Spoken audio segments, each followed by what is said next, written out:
cœur de la Haute-Corse. Des paysages contrastés, des mélodies polyphoniques, des effluves de myrte et de romarin. La Haute-Corse est une terre sauvage et préservée où se mêlent inlassablement mer, montagne et maquis. De son Cap Corse aux eaux translucides de ses plages de sable fin, en passant par ses forêts de châtaigniers, cette terre encore intacte est balayée d'influences plurielles. Par sa proximité avec l'Italie, la Corse a été influencée non seulement au niveau de la langue, mais aussi de son architecture. Vous trouvez dans le centre de la Corse des ponts génois. Vous trouvez également sur le littoral des tours génoises, dont la fonction était de protéger l'île, car pendant longtemps, la Corse a été envahie par des civilisations extérieures. Fourmillant d'innombrables petits villages qui côtoient quelques villes plus fréquentées comme Bastia, Île-Rousse ou Calvi, le territoire de la Haute-Corse s'étend sur 4666 km². Et bien au-delà si on prend en compte ses fonds marins d'exception, un patrimoine naturel d'une grande richesse reconnu par la création récente au large du Cap Corse et de l'Agriate du 8e parc naturel marin français vaste de 6830 km².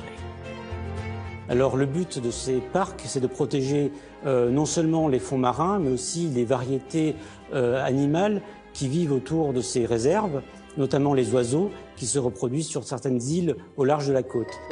Mais la véritable nature de la Haute-Corse ne se limite pas à sa façade maritime, qui attire chaque année des touristes du monde entier. C'est sa montagne, mystérieuse et généreuse, qui a construit son histoire et son identité.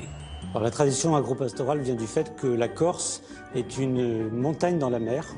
Et pendant très longtemps, les Corses ont été envahis par des civilisations étrangères, ce qui a mené le peuple corse à se réfugier dans les montagnes. Et dans la montagne, gambade en liberté, une institution incontournable de la Haute-Corse, le porc nustral. Animal reconnaissable à sa robe noire, il est toujours élevé de façon traditionnelle et fait la fierté des habitants de l'île. Timothée Vienne est parti à sa recherche dans la Castaniche et il n'a pas hésité à donner de sa personne chez un producteur local de charcuterie.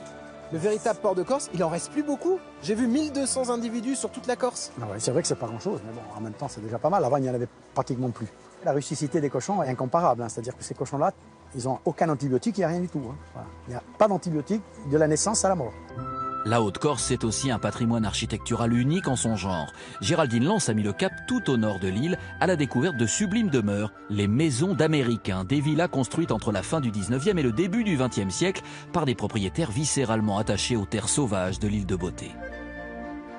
Que font des maisons d'Américains ici au Cap Corse? Alors les châteaux, les palais, les maisons d'Américains sont des propriétés qui sont liées aux souvenirs justement d'aventuriers cap-corsins partis chercher fortune tout simplement en Amérique. Enfin, comment évoquer cette belle région sans parler de Pascal Paoli, une des figures incontournables de l'histoire de la Corse. Laura Sahin a marché sur les traces de celui qui est encore considéré aujourd'hui comme le père de la patrie. Il a dit un jour que toute sa vie a été menée, en tout cas faite pour un combat pour la liberté. Et ça, je pense que les Corses, qui sont épris de liberté et de justice également, l'aiment pour ça. Profitons d'une vue imprenable sur la Haute-Corse tout de suite, dans Visite Privée. Alors Eric Fraticelli, merci d'abord d'être avec nous dans ce très beau décor, nouveau décor, vous avez vu, beaucoup plus chaud.